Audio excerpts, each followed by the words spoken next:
Right. ఇక 2.5 లక్షల మందికి కొత్తగా పెన్షన్లు ఇవ్వబోతుంది కాంగ్రెస్ ప్రభుత్వం. ఆగస్టు 15 నుంచి పంపిణీ చేయబోతున్నట్టుగా తెలుస్తోంది. ఇదే అంశానికి సంబంధించి ఫుల్ డీటెయిల్స్ మా ప్రతినిధి ప్రభాకర్ని అడిగి తెలుసుకుందాం. ప్రభాకర్. శ్వేత, రాష్ట్ర వ్యాప్తంగా కూడా అర్హులైనటువంటి పేదలు చాలా కాలంగా ఎదురు చూస్తున్న కొత్త చేయుత పెన్షన్ సంబంధించి కూడా ప్రభుత్వం కీలక ప్రకటన చేయనున్నట్టుగా తెలుస్తూ ఉంది. ఇతరులపై ఆధారపడి జీవిస్తున్న దివ్యాంగులు, వృద్ధులు, ఒంటరి మహిళలు, వితంతువులు ఇలా కొత్త పింఛన్ల కోసం ప్రజాపాలన కార్యక్రమంలో పెద్ద ఎత్తున దరఖాస్తులు చేసుకొని కూడా కార్యాలయాల చుట్టూ కూడా తిరుగుతున్నటువంటి పరిస్థితి మనం చూస్తూ ఉన్నాము. గత ప్రభుత్వం 2022 ఆగస్టులో చివరిసారిగా కొత్త పెన్షన్లు మంజూరు చేయగా ఆ తర్వాత భర్త మరణిస్తే భార్యకు బదలాయింపు చేయటం మినహా కొత్తవి ఇవ్వలేదనేది తెలిసింది. అయితే ఈ నేపథ్యంలోనే తాజాగా కొత్త పెన్షన్ల పంపిణీ పైన కూడా పంచాయతీరాజ్ గ్రామీణాభివృద్ధి శాఖ మంత్రి సీతక్క కూడా స్పష్టత ఇచ్చినట్టు కూడా తెలుస్తూ ఉన్నది. అయితే వచ్చే ఆగస్టు 15 నుంచి కూడా 2.5 లక్షల కొత్త పెన్షన్ల పంపిణీకి సర్కారు చర్యలు చేపడుతున్నట్టు కూడా మంత్రి మాట్లాడినట్టుగా తెలుస్తున్నది.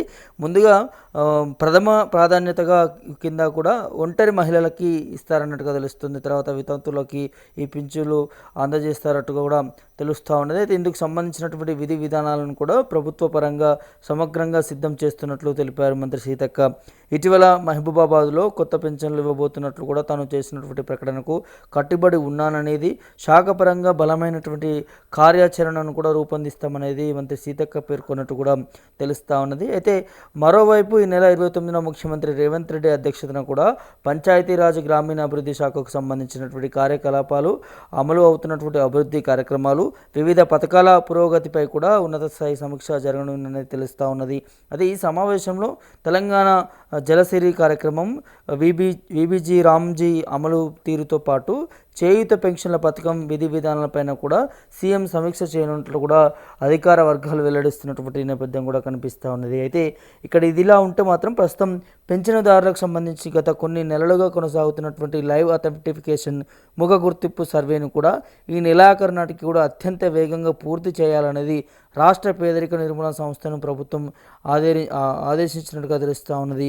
సో ఈ సర్వేకి సంబంధించినటువంటి పూర్తి సమగ్ర నివేదికను కూడా ఆగస్టు 5 నాటికి ప్రభుత్వానికి సమర్పించాలనే దాన్ని కూడా స్పష్టమైనటువంటి ఆదేశాలు జారీ అయ్యేదనే దాన్ని కూడా తెలుస్తున్నది. అయితే ప్రస్తుత పింఛన్ పొందుతున్నటువంటి వారిలో కూడా అనర్హులు ఎవరైనా ఉన్నారా, లేకపోతే మరణించిన వారు, నిబంధనలకి విరుద్ధంగా లబ్ధి పొందుతున్నటువంటి వారిపైన కూడా వేటు వేసేటటువంటి అవకాశం కనిపిస్తూ ఉన్నది.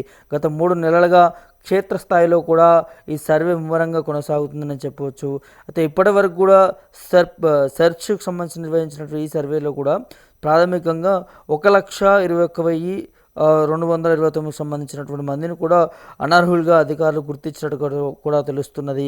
అయితే రాబోయే రోజుల్లో కూడా వీరి వివరాలను క్షుణ్ణంగా పరిశీలించి జాబితా నుంచి తొలగిస్తారన్న దాని కూడా వార్త వినిపిస్తూ ఉంది. శ్వేత, రాష్ట్ర వ్యాప్తంగా 10 లక్షలకు పైగా కూడా అర్హులు కొత్త పింఛన్ల కోసం దరఖాస్తు చేసుకున్నటువంటి నేపథ్యంలో తొలి విడతగా ఇస్తున్నటువంటి 2.5 లక్షల పింఛన్లకు సంబంధించి కూడా ప్రక్రియ సర్వత్రా ఆసక్తి నెలకొందని చెప్పుకోవచ్చు. ఈ ప్రక్రియకు సంబంధించి కూడా అయితే ప్రజాపాలనలో అప్లై చేసుకున్న వారికి ఈ పింఛన్ లబ్ధి చెందుతుంది అనే దాన్ని కూడా మంత్రులు చెప్తున్నటువంటి నేపథ్యం కనిపిస్తూ ఉంది.